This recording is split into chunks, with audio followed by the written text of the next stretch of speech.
Hi everybody, I want you all to meet the newest member of our family. This is Duke.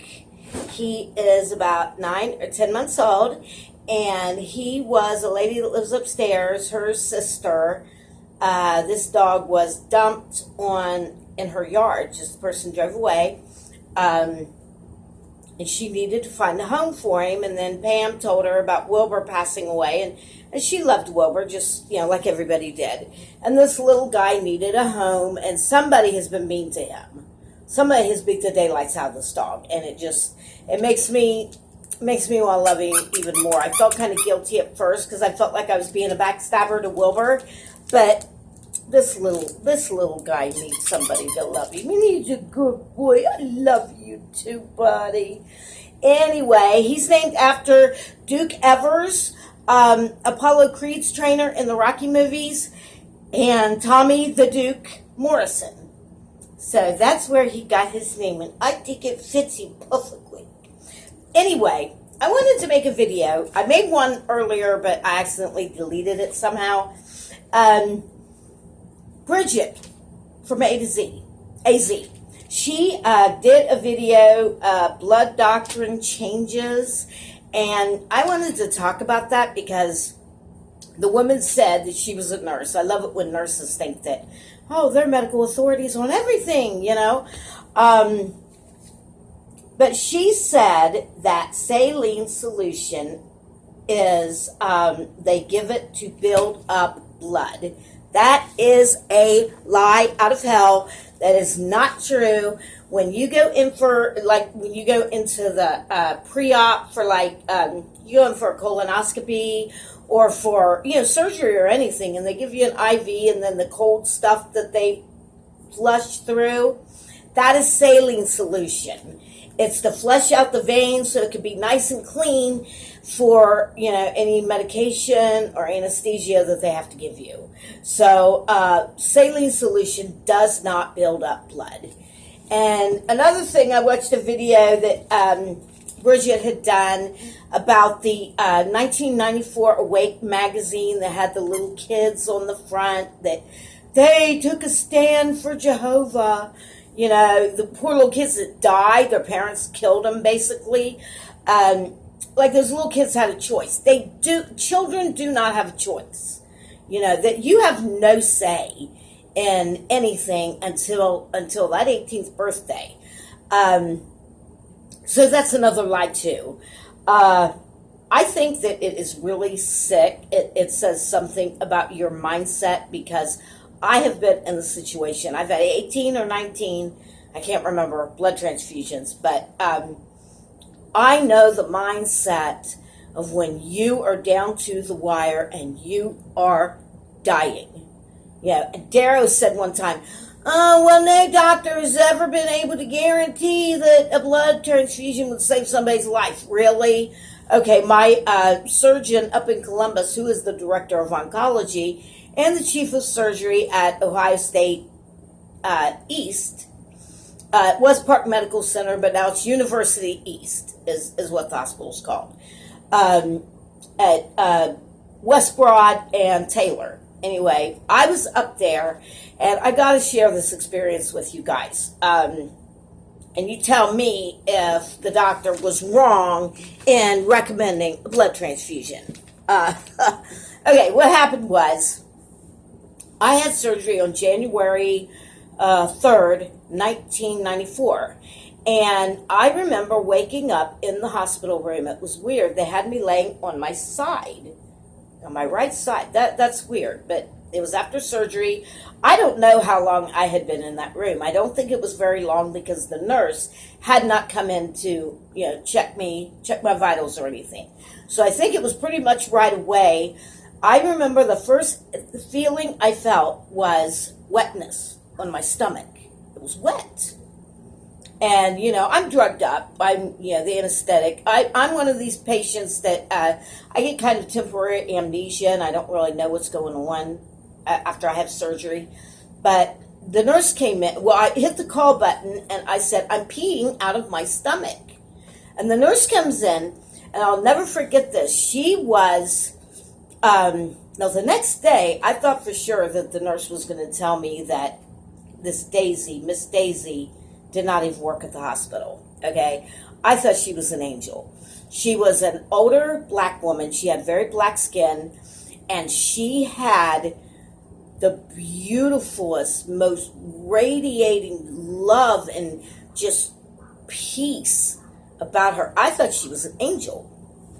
But anyway, it turned out she was only covering for a nurse who had called in that day. And she normally worked in Tower 6, but we were in, on the 10th floor. But anyway, Daisy comes in, and she said, "Oh, look, honey, your Foley catheter bag, it's working, everything's fine." And I said, "No, I'm peeing out of my stomach. I can feel it." And she stopped and looked at me, and she said, "What did you say?" And I said, "I'm peeing out of my stomach." And I pulled my hand up from under the blanket. I said, "See?"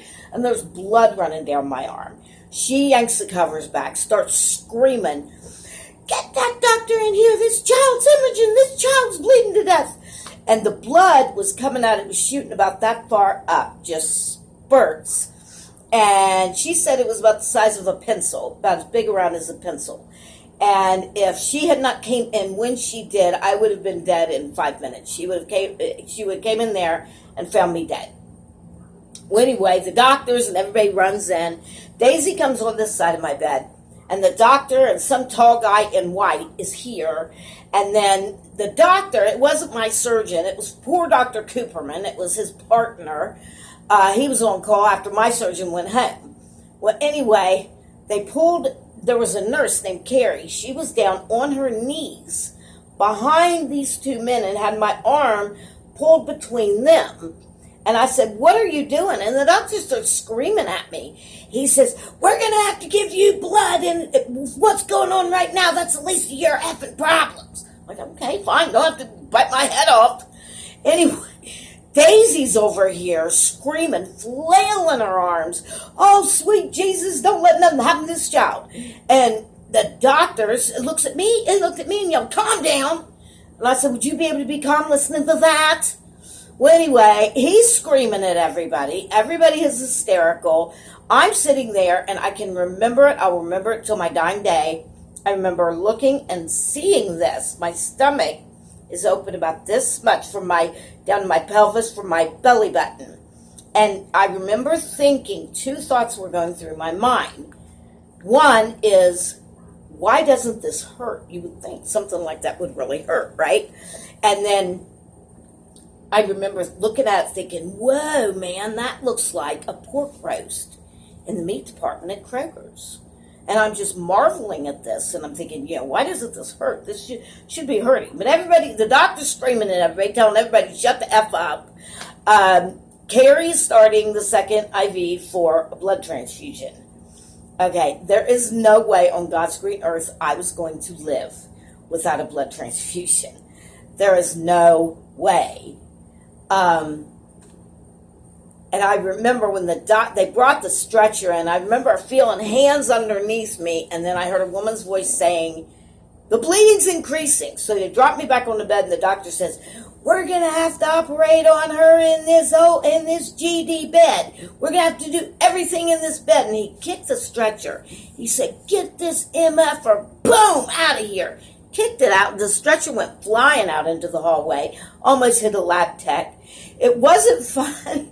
It was funny the next day when me and Carrie were talking about it, and I said, where's Miss Daisy? And she told me who Miss Daisy was and everything. But anyway, I remember waking up at some point in the night. I was in ICU after they brought me out of surgery a second time.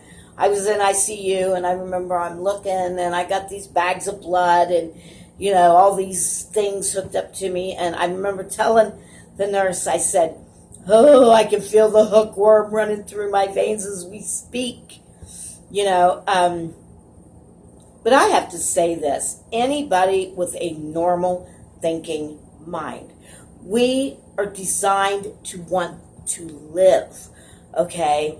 If they would have came in there and said, "We are going to shoot ketchup or peanut butter, 110%, you will live," and you will be better tomorrow. We're going to shoot ketchup or peanut butter in your veins. I would have said, do it, get it done.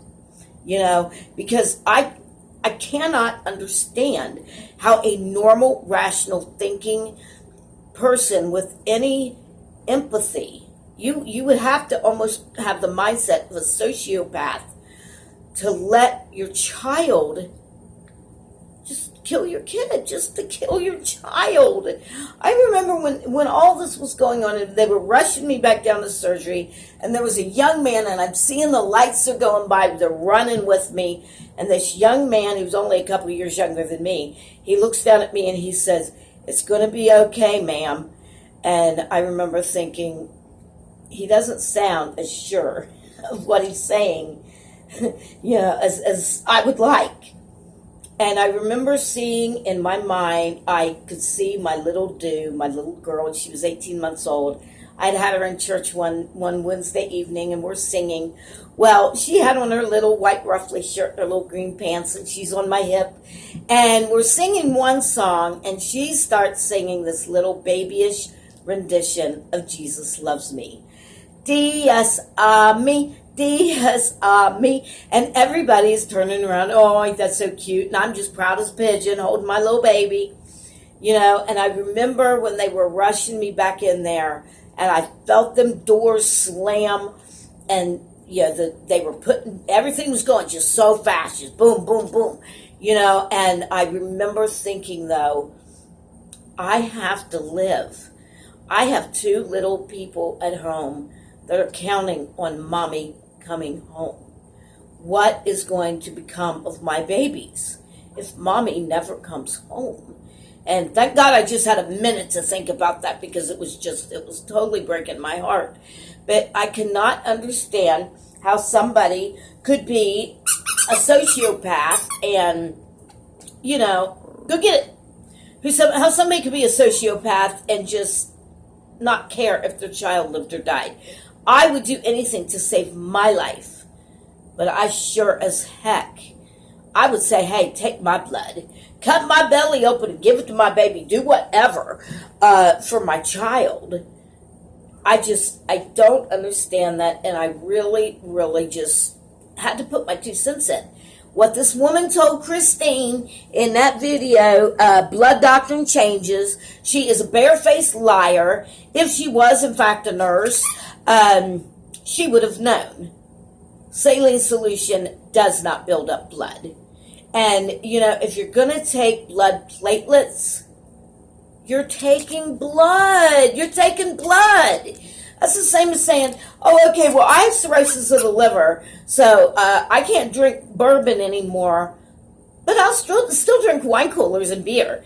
Okay, well, you're still taking in alcohol, Einstein. I'm sorry, I had to rant about that. I wanted to share that story, and, that's part of my testimony, too.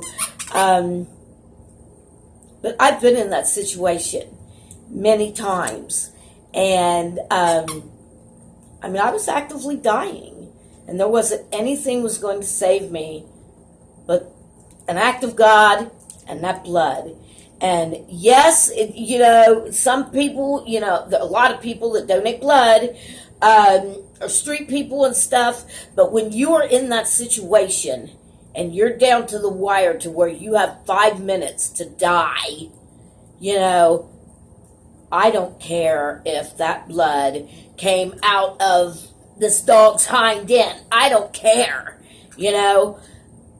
All jokes aside about hookworm, you'll do anything if you're a normal thinking person and your mind is not damaged. They want to say that we're mentally diseased. Think again. I wouldn't kill my children. I wouldn't commit suicide. So who's mentally diseased? Not that all people that commit suicide are mentally diseased. A lot of them do have some kind of, emotional disorders and stuff, or suffered abuse, but you all get the gist of what I'm saying. But anyway, I am going to go for now. Say goodbye to little Duke. Isn't he just the cutest little thing you've ever seen in your whole life? He is cute. He's heard all about his brother who had to go to heaven. But he's just so cute, isn't he? He's darling. Yes, I love you too, buddy. Except he keeps trying to lick my teeth when I'm talking to him. He'll lick my teeth, and that's kind of gross. But anyway, you all have a very nice evening, and we will talk to you again soon. Love ya. Bye.